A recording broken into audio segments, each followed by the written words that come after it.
You are not aware of your aliveness. You are busy with your psychological nonsense. Your thoughts, your emotions have become, your psychological reality has become far more important than your existential reality.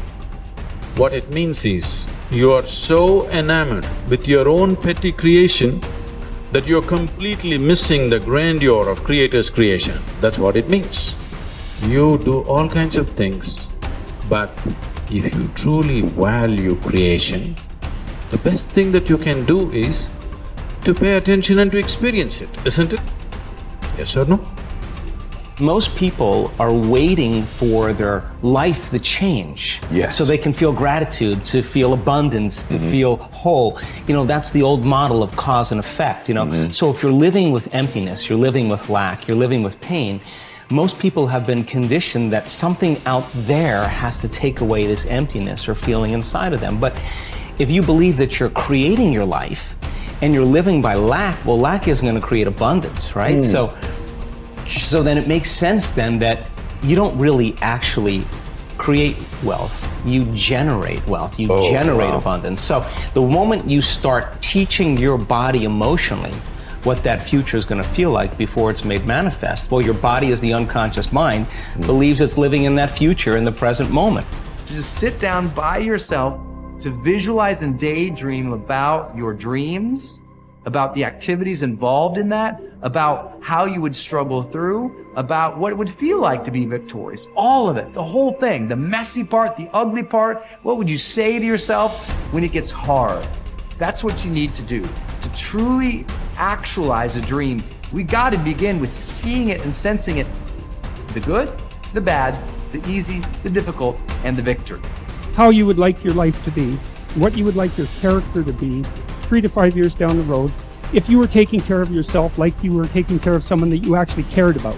So you kind of have to split yourself into two people and treat yourself like someone you have respect for and that you want the best for. That's not easy because people don't necessarily have respect for themselves and they don't necessarily want what's the best for themselves because they have a lot of self-contempt and a lot of self-hatred, a lot of guilt. I think you have an obligation, it's one of the highest moral obligations, to treat yourself as if you're a creature of value. You got to start with that belief in your mind. I've got this.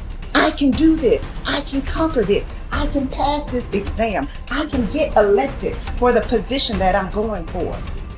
I can create abundance in my life. These are the thoughts that you have to have in your mind in order to become successful.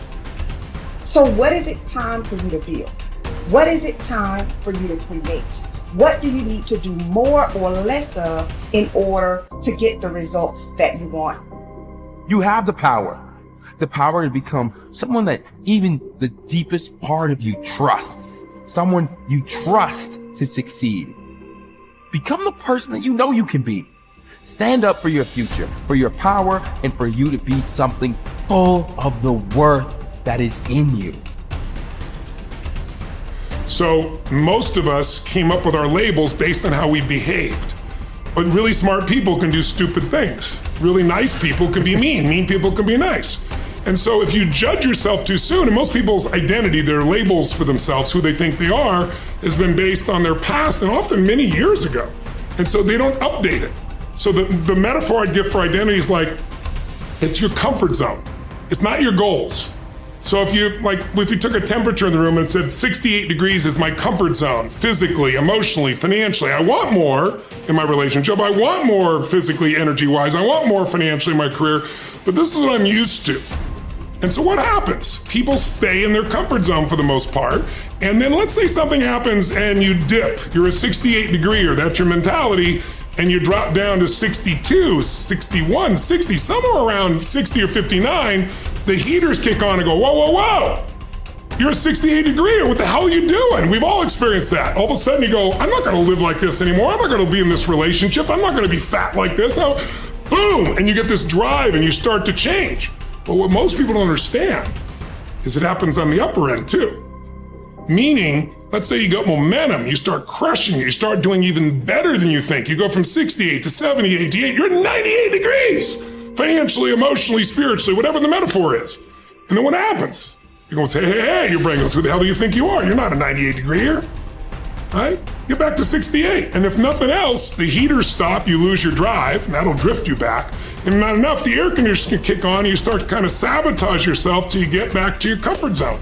So unless you expand your identity, change is temporary. It's like when someone says to me, I've stopped smoking, it's been 8 days. I go, why are you counting? And I say, why are you counting? So you can tell people how long you lasted this time? Like if I went to somebody and I said to you, hey, Louis, you want a cigarette?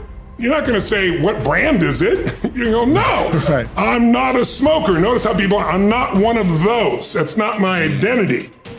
Identity is the strongest force in the human personality. If you look at Lance Armstrong, who has a mixed identity now in the culture, this is a guy that had to win and found a way to win. So when he was told he had cancer in his lungs, in his brain, and in his testicles, and he rides a bike, and he's gonna die, his answer was, no, I'm a champion. I find the way. I will find the answer. And he did. Now, unfortunately, he bent the rules around the sport, and it kind of ruined his reputation, obviously. But that mentality, his identity is why he survived. Other people told they have cancer and they're like, it's over, they give up, they start arranging their affairs. And so that psychological difference is the number one thing I work with people on, because unless you expand your identity, you're gonna basically keep where you are. You might improve a little or not, you might go up and down a bit, but you're gonna stay within a realm. If you're gonna have an explosive breakthrough to another level, physically, mentally, financially, spiritually, then we gotta not only give you the tools, we got to shift that internal sense of who you really are and have you find that you are more than anything that's ever happened to you, that you can handle whatever shows up, even if it's incredibly scary or uncomfortable. Personal responsibility is true and wildly optimistic. And it is people's belief system and the value system that they cobble together over a lifetime that will lead them to reject that. And all I can say is reject it at your own peril for the following reason.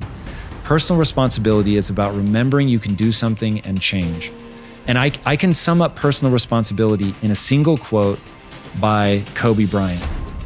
Boos don't block dunks. That's personal responsibility. You can get so good at something that no matter how much people hate you, the best athletes in the world were paid millions of dollars and trained to stop Kobe Bryant from scoring. And yet he scored 81 points in a single game.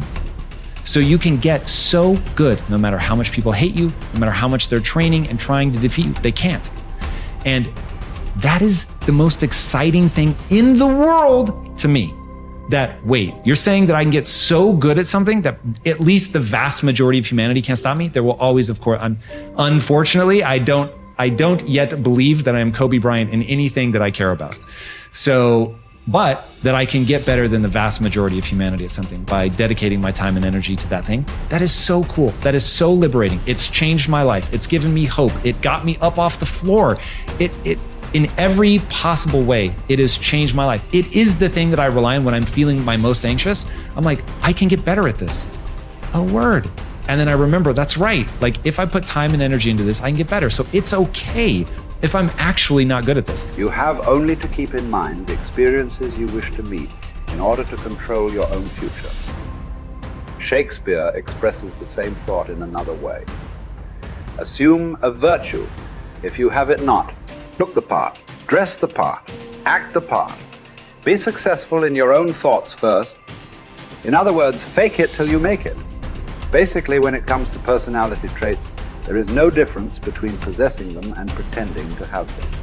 Dr. Carl Simonton said that mind, body, and emotions are a unitary system. I affect one and you affect the others. This means that you can pretend to be confident or courageous, and the cocktail of chemicals inside your body for those attributes will be created, and you will indeed feel confidence or courageous. Pretending you have a character trait such as confidence is not the same as pretending you can scale mountains or play the tuba. Those particular skills must be learned. Characteristics such as courage, confidence, and enthusiasm are created in the mind by the pictures you create, though. Acting as if sets a positive expectation. We believe something to be true and then act in a way that brings that assumption about. This can be a positive or negative force. The effect of self-fulfilling prophecies has been demonstrated by objective scientific experiments. In one study at the start of the 1968 school year, Dr. R. Rosenthal gave a non-verbal intelligence test to 18 classrooms of elementary school students in a Californian public school district. 20% of the students, selected randomly, not on test score, were then identified as intellectual bloomers, and their teachers were told they could expect to see remarkable intellectual gains in the coming year. The only difference between these students and the other 80 was the expectations created in the teachers' minds. When both groups were retested 8 months later, the bloomers had gained in IQ points over the other group. This is significant because it shows that altered expectations can result in unconscious changes in behavior that dramatically change the outcome. In another study during the 1970s, 152 cancer patients were assessed based on their expectation and attitude about their treatment, and then each was monitored for 18 months. The results clearly indicated those with a positive expectation about the treatment got the best result.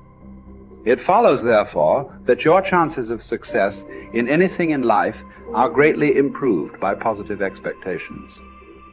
Man is like the wireless operator. Man is subject to miscellaneous wrong through currents if his mind is not in tune with the infinite, or if he is not keyed up to higher vibrations than those of negation. If you want a quality, act as if you already had it.